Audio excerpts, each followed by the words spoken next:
Serious, what's the creepiest/scariest thing you've seen but no one believes you?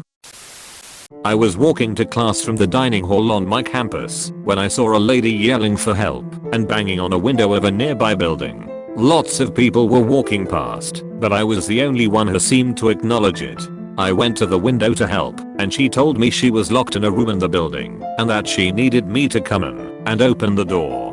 Now, I have no idea the layout of this building and where she was located. So I decided to call campus security for help despite her pleading with me not to call them and to just let her out. I call them, and when I hear them coming I go to greet them so I can take them to the window. I leave for maybe a maximum of 15 seconds, and when I return with campus security she is gone. We can't see her at the window and campus security goes inside to double check and sure enough there is no trace of her. Campus security definitely thought I was crazy, and I'm sure my professor thought I was full of shit when I explained to him why I was late. No one seems to believe me that this happened, but I swear it did.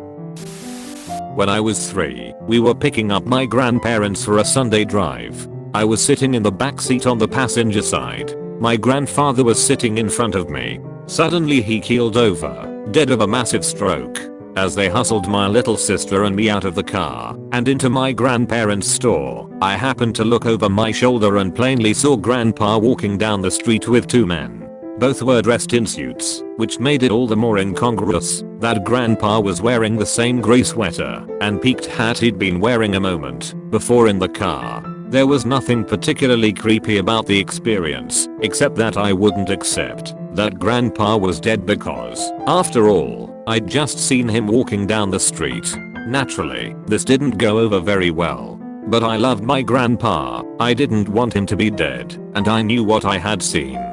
When our family doctor arrived to pronounce Grandpa dead, my mother asked me if I would take his word for it. We had a very good, trusting relationship with our doctor, so I said that I would. The doctor assured me that my grandfather had in fact died, but he was the only grown-up who didn't treat me like I was crazy. He listened respectfully as I told him what I had seen, and he suggested that maybe the men in the suits were angels. This seemed reasonable. Problem solved. But to this day I can still see Grandpa walking down the street with those 2 men. And no matter what my parents tried to tell me, it wasn't just a guy who looked like Grandpa coincidentally wearing exactly the same clothes he'd been wearing in the car. It was him.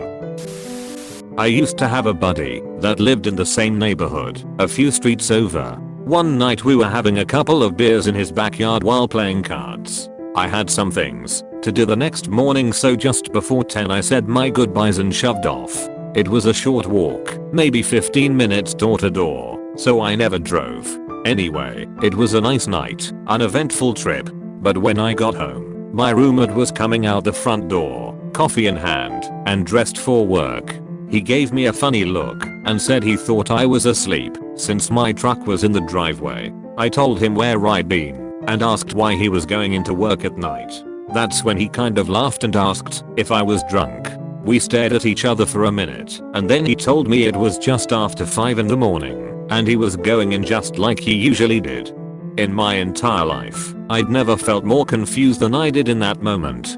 I could tell he was dead serious, but I knew I had just left my friend's house. I checked my phone and sure enough, 5 something in the AM, my roommate left for work.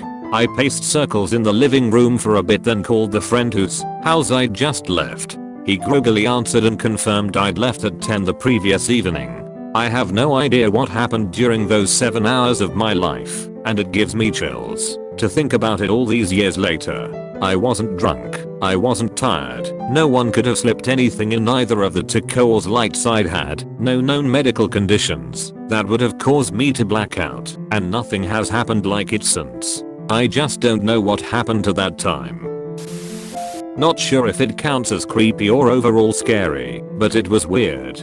Back in high school I lived in a large apartment complex. It was maybe around 8 to 9 at night and completely dark. I was with a group of friends, 4 or 5 people. We were just talking and messing around with a friend's pair of walkie-talkies as we decided to look up in the sky as 2 fireballs, or what can be described as fireballs, just appear in the sky and slowly move in a line. Just as that happened, we started getting what sounded like military communication over said walkie-talkies that was really static, but words came in every now and then. About 10 or so minimums later the fireballs disappeared and the communication cut out. There was absolutely nothing about this on the news the next morning, and no one ever believed me.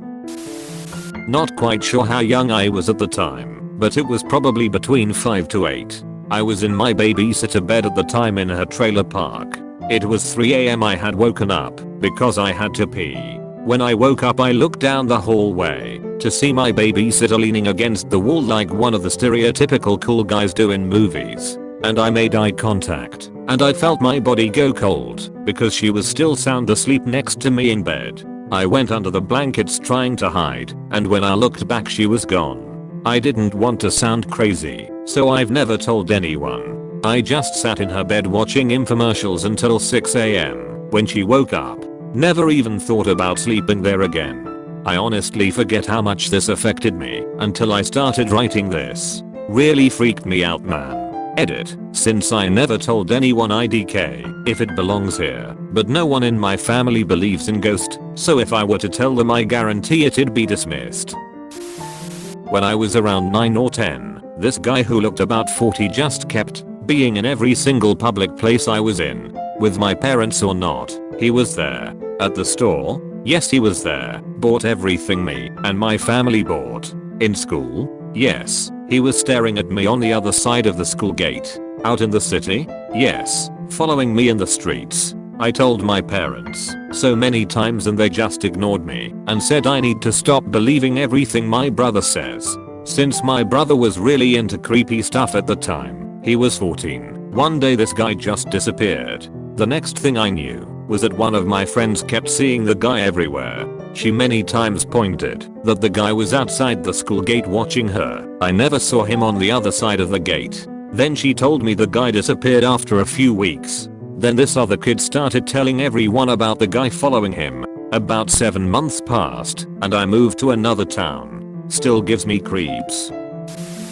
Not sure if this counts because I have at least 2 people that do believe me. After coming home from work one day I was walking through my kitchen towards the living room when a frying pan just flew across the room and hit me square between the shoulders. My roommate and a friend of his both saw it happen and lost their shit. Wasn't the only time we saw weird shit in that house. I saw a shadow person in the same spot almost every day. Heard extremely heavy footsteps stomping across our roof with no explanation. My roommate says he saw a full laundry basket just flip itself upside down while it was flat on the ground. He also claims to have seen an ugly little green goblin looking demon in our living room one night. So, yeah, that's all I got. 2 of my friends went permanently missing the night we did acid at one of their parents' cabin in the Vermont wilderness. They were never found, dead or alive. The events that led up to it were kind of creepy, but honestly at this point I can hardly discern between the real and imagined except that they really disappeared. I was considered a suspect in their disappearance, and while I definitely wouldn't say no one believes me because their parents were very supportive of what I was going through and advocated on my behalf, I would never feel comfortable openly telling someone that something paranormal happened, even though that is something I've at least considered. Let me preface this by saying I played a lot of Crash Team Racing as a younger child. One night when I was about 4 or so years old I wasn't having the best sleep.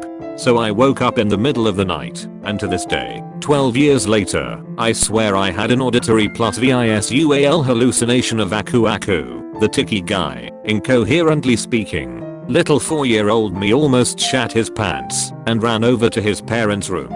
Looking back on it, I'm pretty sure they just played it off as a dream, but I know what I saw. Still play Crash Team Racing though. Cannot wait for the remaster to come out. Footsteps and banging in my attic. For about 2 months, almost every night I would hear from my attic. The steps are only like 5 feet from my room. Small taps or footsteps. Then it gradually got louder to the point it sounded like an audible foot was pressing on the wood. I told my dad, and he told me it was probably an animal that got up there or something.